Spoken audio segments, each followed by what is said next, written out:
Hello and welcome to my 100th video. I want to do something a little bit special today, so before I get into what I'm actually going to be doing, I'm going to provide a link in the description to this map to download. If you actually want to try it out before I actually tell you what it consists of, so if you kind of just want to try it out, download it and close this window. So what we have here is a big empty room. On either side we've got this thing and a button, and on the other side a similar thing on the wall and these two things but without buttons. So a maze consists of two things. The walls to, you know, the maze, and the area, not the area, the route to get to the goal, so from the entrance to the exit. So obviously this has neither of those, and this uses the concept from my very first video, which was an experience powered door. I've turned it into a maze, but even if you know that, you don't actually know how to solve it. So how do you solve it?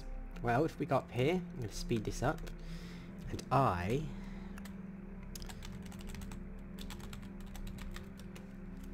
toggle down full, and let's wait a few moments.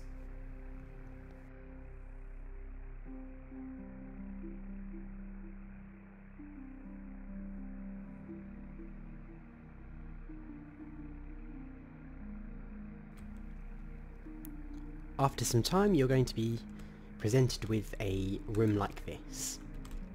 So clearly there's now a route to actually get there, so if we click this button and slowly, it's a little bit fiddly, so basically the experience orbs are going to follow you like a magnet.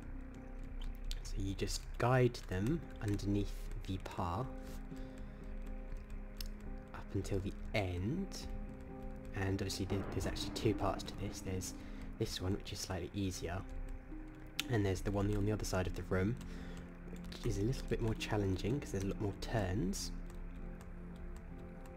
And hoping I get this right, because if it snags on the corner you kind of don't know if you've actually got there or not, but I'm going to assume that I have done alright so far. It should be following me. Nearly there.